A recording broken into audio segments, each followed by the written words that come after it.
Hello movie lovers! ఎలా ఉన్నారందరూ? నాకు తెలుసు వీడియోస్ పెట్టి చాలా గ్యాప్ వచ్చింది. I'm so sorry for this. ఇంక నుంచి కాన్స్టెంట్‌గా వీడియోస్ పెడతాను అని ప్రామిస్ చేస్తున్నాను. ఇంక ల్యాగ్ చేయకుండా ఒక మంచి థ్రిల్లర్ మూవీ స్టోరీని వినేద్దామా? ఈ స్టోరీ ఆల్రెడీ విన్నవాళ్ళు, మూవీ చూసేసిన వాళ్ళు ఎవరైనా ఉంటే సింపుల్‌గా వీడియోని స్కిప్ చేసేయండి. ఇంక స్టోరీలోకి వెళ్ళిపోదాం. మూవీ స్టార్టింగ్‌లో హరి తన వైఫ్ రమ్య, కొడుకు సాయితో కలిసి కార్‌లో వెళ్తూ ఉంటారు. ఇంకా హరికి కాల్ వచ్చేసరికి కార్ ఆపేసి కొంచెం దూరంగా వెళ్లి మాట్లాడుతూ ఉంటాడు. అదే టైంలో ఒకతను మాస్క్ వేసుకొని రాడ్ పట్టుకొని హరిని బ్యాక్ సైడ్ నుంచి అటాక్ చేసి బాగా కొడుతుంటాడు. అదంతా కార్‌లో ఉన్న రమ్య వాళ్ళు ఫ్రంట్ మిర్రర్‌లో నుంచి చూసి భయపడుతూ ఏడుస్తారు. ఇంకా మాస్క్ వేసుకున్న అతను రమ్య వాళ్ళని చంపడానికి వస్తాడు. సీన్ కట్ చేస్తే ఇప్పుడు దాకా మనకి చూపించిందంతా రమ్యకి వచ్చిన పీడకల. ఇంకా రమ్య నిద్రలో నుంచి లేచి ఏడుస్తూ భయపడుతూ చాలా డిస్టర్బ్డ్‌గా ఉంటది. ఇంక అప్పుడే హరి రమ్య దగ్గరికి వచ్చి ఏంటి? ఏమైంది? అని అడుగుతాడు. రమ్య తనకొచ్చిన కలంతా చెప్తుంది. రమ్య ఆ కల వల్ల డిస్టర్బ్డ్‌గా ఉండడం చూసి తనకి ధైర్యం చెప్పి పడుకోబెడతాడు. ఇంకా హరి రూమ్‌లో నుంచి బయటకొస్తుంటే రమ్య వాళ్ళమ్మ కాల్ చేస్తుంది. కాల్ చేసి టెన్షన్‌గా ఏంటి? ఏమైంది? నా కాల్స్ ఎందుకు లిఫ్ట్ చేయడం లేదు అని అడిగితే, హరి ఏమో రమ్యకి పీడకల వచ్చింది. ఎవరో ఒకతను మాస్క్ వేసుకొని మమ్మల్ని అటాక్ చేసి చంపుతున్నట్లు వచ్చిందంట అని పీడకల గురించి చెప్తాడు. ఇంకా హరి చెప్పింది విని రమ్య వాళ్ళ అమ్మ భయపడుతూ 15 ఇయర్స్ బ్యాక్ మా ఊర్లో ఇలాగే జరిగింది. ఒకతను ఇలాగే మాస్క్ వేసుకొని ఒక ఫ్యామిలీని చంపేశాడు. అయినా అసలు ఇలాంటి కల ఎందుకొచ్చింది? టెన్షన్ పడుతుంది. ఇంక నెక్స్ట్ సీన్‌లో హరి ఆఫీస్‌కి వెళ్తుంటాడు. దారిలో ఫ్రెండ్‌కి కాల్ చేసి 1 మంత్ నుంచి రమ్య చాలా డిస్టర్బ్డ్‌గా ఉంది. విషయం ఏంటో త్వరగా కనుక్కోండి అని అంటాడు. ఇంకో పక్క రమ్య వాళ్ళ అమ్మ సిద్ధాంత్ దగ్గరికి వెళ్లి హరిది, రమ్యది జాతకాలు చూపిస్తుంది. ఇంకా సిద్ధాంత్ ఏమో వాళ్ళ జాతకాలు చూసి వీళ్ళు పెళ్లి చేసుకున్న టైం బాలేదు. దాని ప్రకారం చూసుకుంటే ఇప్పుడు వీళ్ళకి ప్రమాదం దగ్గరలో ఉంది. సో, కులదైవం గుడికి వెళ్లి రండి. అంతా మంచి జరుగుతుంది అంటాడు. ఇంకా హరి వర్క్ కోసం కన్‌స్ట్రక్షన్ సైట్‌కి వెళ్తాడు. అయితే అక్కడ ఒక పెద్ద కంటైనర్ చాలా హైట్ నుంచి హరి మీద పడబోయిద్ది. అది చూసి హరి పక్కకి తప్పుకుంటాడు. కంటైనర్ ఏమో కారు మీద పడుతుంది. అలా హరి ఒక యాక్సిడెంట్ నుంచి తప్పించుకుంటాడు. అదే కన్‌స్ట్రక్షన్ సైట్‌లో హరి ఫ్రెండ్ ఆనంద్ కూడా వర్క్ చేస్తుంటాడు. అలా ఆనంద్ హరిని ఇంటి దగ్గర డ్రాప్ చేస్తాడు. జరిగిన యాక్సిడెంట్ గురించి రమ్యకసలు తెలియకూడదు. తను ఇప్పటికే చాలా డిస్టర్బ్డ్‌గా ఉంది. ఇవన్నీ తెలిస్తే ఇంకా డిస్టర్బ్ అయ్యిద్ది అని ఆనంద్‌తో చెప్తాడు. ఇంకలా హరి ఇంట్లోకి వెళ్తుంటే తనకొక కాలొస్తది. ఆ కాల్ గురించి మనకి లాస్ట్‌లో చూపిస్తారు. ఆ తర్వాత ఇంట్లోకి వెళ్లి రమ్యతో కూడా ఏదో మాట్లాడతాడు. అది కూడా లాస్ట్‌లో చూపిస్తారు. ఇంక సీన్ కట్ చేస్తే హరి రమ్య వాళ్ళ అమ్మకి కాల్ చేసి, "మేము కులదైవం గుడికి వెళ్ళాలనుకుంటున్నాము" అని అంటాడు. వాళ్ళమ్మ చాలా హ్యాపీగా ఫీల్ అయ్యిద్ది. అలాగే హరి ఆనంద్‌కి కూడా కాల్ చేసి, "ఇలా పూజ కోసం రమ్య వాళ్ళ ఊరెళ్తున్నాము. నువ్వు కూడా మీ ఫ్యామిలీని తీసుకొని రా" అని అంటాడు. ఆనంద్ కూడా వస్తానంటాడు. బట్ పూజ చేసుకునే రోజు వస్తాను. ఇప్పుడు చాలా వర్క్స్ పెండింగ్‌లో ఉన్నాయంటాడు. ఇంక నెక్స్ట్ డే హరి ఫ్యామిలీతో కలిసి రమ్య వాళ్ళ ఊరికి వెళ్తాడు.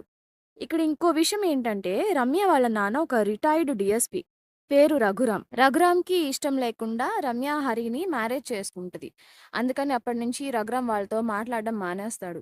కానీ ఒక్కగానొక్క కూతురు చాలా ఇయర్స్ తర్వాత ఇంటికొస్తుంది.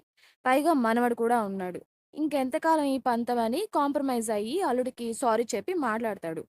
అలా ఫ్యామిలీ అంతా కలిసిపోతుంది. ఇంకా చాలా ఇయర్స్ అయింది కదా! సో, ఊరికి వచ్చి అని హరి అండ్ రమ్య ఊరు చూడ్డానికి వెళ్తారు. అలా ఓ ప్లేస్ దగ్గర ఆగి చాలా సేపు వరకు అక్కడే ఉంటారు. అయితే అదే టైంలో ఒక పెద్దామె వాళ్ళ దగ్గరికి వచ్చి, "ఈ టైంలో ఇక్కడ ఉండడం మంచిది కాదు. త్వరగా వెళ్ళిపోండి" అని అంటది. ఇంకా సరే అని హరి వాళ్ళు ఇంటికి రిటర్న్ అవుతారు. దారి మధ్యలో రమ్య మేనమామ కొడుకు నంద కనిపిస్తాడు. నంద ఒక పోలీస్ ఆఫీసర్. ఇంట్లో వాళ్ళకిష్టం లేకుండా రమ్య పెళ్లి చేసుకుందని నందకి కూడా హరి మీద, రమ్య మీద కోపమనమాట. ఇంక సీన్ కట్ చేస్తే నెక్స్ట్ డే పూజ చేసుకునే రోజు. ఆనంద్ కూడా ఫ్యామిలీతో ఊరికొస్తారు. పూజ కోసం రెడీ అవ్వాలి అని ఆనంద్ అద్దం కోసం వెతుకుతుంటాడు. అదే టైంలో ఆ ఇంట్లో పనిచేసే గణేష్ అక్కడికి వస్తే అతన్ని అద్దం గురించి అడుగుతాడు. దాని గురించి అడగొద్దు. అది వచ్చేస్తుంది అని చెప్పేసి అక్కడి నుంచి వెళ్ళిపోతాడు. గణేష్ భయాన్ని ఆనంద్ లైట్ తీసుకుంటాడు. యాక్చువల్‌గా ఆ ఊర్లో ఎవ్వరూ అద్దం వాడరు. మరి వాళ్ళెలా రెడీ అవుతారని నన్నడక్కండి. పూజ చేసుకోడానికి అందరూ గుడికి వెళ్తారు కదా! అక్కడ దేవుడి పాదాల దగ్గర చాలా అద్దాలుంటాయి. ఇంక దర్శనం కంప్లీట్ చేసుకొని అందరూ ఇంటికొచ్చేస్తారు. ఒక పక్క రఘురాము ఇద్దరు మనుషులతో సీక్రెట్‌గా మాట్లాడుతూ, "నైట్‌కంతా రెడీ చేయండి. విషయం ఇంట్లో ఎవరికీ తెలియడానికి వీల్లేదు" అని అంటాడు. మరోపక్క హరికి ఆఫీస్ నుంచి కాలొస్తుంది. తనెప్పటినుంచో అనుకుంటున్న డ్రీమ్ ప్రాజెక్ట్ ఓకే అయ్యిద్ది. సో, దానికోసం ఇప్పుడే స్టార్ట్ అవ్వాలి అని చాలా హ్యాపీగా అంటాడు. అయితే ఇంత నైట్ టైమ్‌లో ఎందుకు మార్నింగ్ వెళ్ళొచ్చు కదా! అని రఘురామ్ అంటాడు. కానీ హరి మాత్రం వెళ్ళాల్సిందే అని రమ్యని, సాయిని తీసుకొని స్టార్ట్ అవుతాడు. అయితే సగం దూరం వచ్చాక రోడ్ మధ్యలో బ్లాక్ అయి ఉంటది. అందుకని అక్కడి నుంచి డైవర్షన్ తీసుకుంటాడు. నైట్ టైమ్ కదా! సో, దారంతా చాలా చీకటిగా ఉంటుంది. ఆ టైంలోనే కార్ టైర్ పంక్చర్ అయ్యిద్ది. ఇంకా హరి టైర్ మారుస్తుంటే ఒక పాల వ్యాపారి దారిలోనే వెళ్తూ హరిని చూసి, "బాబు ఈ టైంలో ఈ దారిలో వెళ్ళొద్దు. ఇక్కడ కూడా ఎక్కువ సేపు ఉండొద్దు. మంచిది కాదు" అని చెప్తాడు. ఆ మాటకి హరి అతనితో, "మరి మీరెందుకు ఈ టైంలో ఈ దారిలో వెళ్తున్నారు?" అని వెటకారంగా అంటాడు. అందుకు ఆ పాలతను హరిని కోపంగా చూసి అక్కడి నుంచి వెళ్ళిపోతాడు. ఇంకా హరి కార్ టైర్ చేంజ్ చేసి వాటర్ తాగి బాటిల్‌ని కార్ పైన పెట్టేసి టాయిలెట్‌కి వెళ్తాడు. తిరిగొచ్చేసరికి ఆ బాటిల్ కార్ పైన ఉండదు. ఏమైంది అని కార్ చుట్టుపక్కలంతా వెతుకుతాడు. బాటిల్ కనపడకపోయేసరికి ఇంక లైట్ తీసుకొని కార్ స్టార్ట్ చేస్తాడు. అప్పుడే ఒకతనొస్తాడు.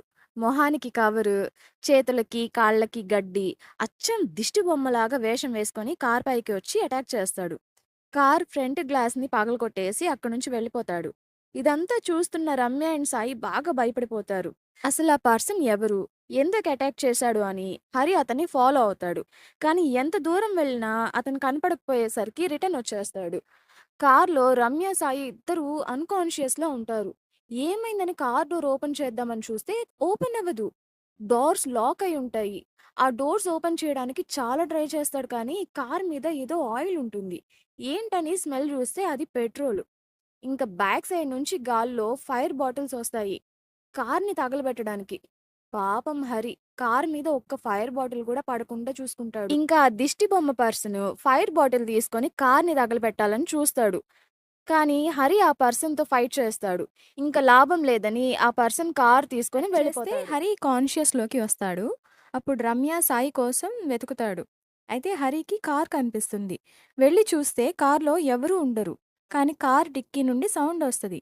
ఏంటా అని హరి ఓపెన్ చేసి చూస్తే రఘురామ్ వాళ్ళ ఇంట్లో పనిచేసే గణేష్ ఉంటాడు. గణేష్‌ని చూసి హరి షాక్ అయ్యి, "నువ్వేం చేస్తున్నావు ఇక్కడ?" అని అడుగుతాడు.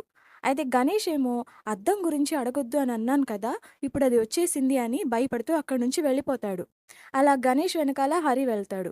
కానీ కొంత దూరం వెళ్ళాక గణేష్ కూడా కనపడ్డు. బట్ అప్పుడే హరికి ఒక ఫోటో కనపడుతుంది. అదే రమ్య వాళ్ళ మదర్ చెప్పారు కదా! 15 ఇయర్స్ బ్యాక్ ఒక ఫ్యామిలీ చనిపోయింది అని.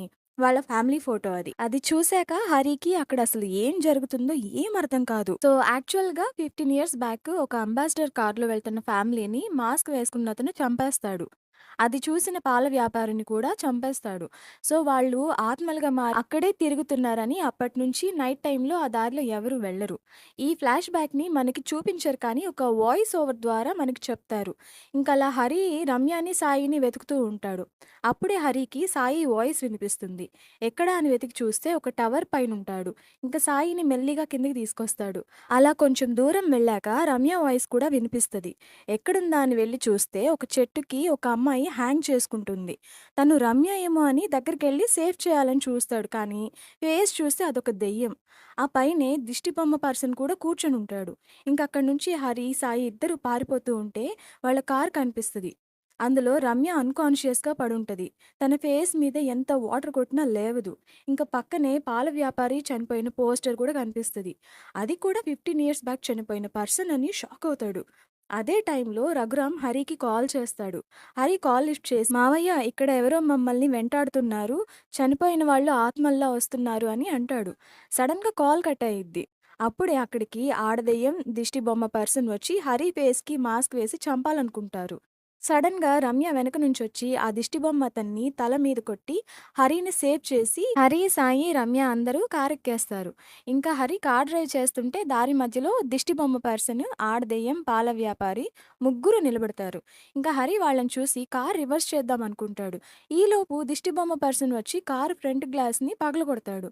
ఇంకా సీన్ కట్ చేస్తే next day morning Hari and Ramya ఆ నైట్ వెళ్ళిన దారిలోకి వెళ్తూ ఉంటారు. తీరా అక్కడికెళ్ళి చూస్తే హరి ఫ్రెండ్ ఆనంద్ చనిపోయి ఉంటాడు. అదిదా ట్విస్ట్. యాక్చువల్‌గా హరి డ్రీమ్ ప్రాజెక్ట్ ఓకే అయిందని ఊరికి స్టార్ట్ అవ్వాలనుకుంటారు కదా!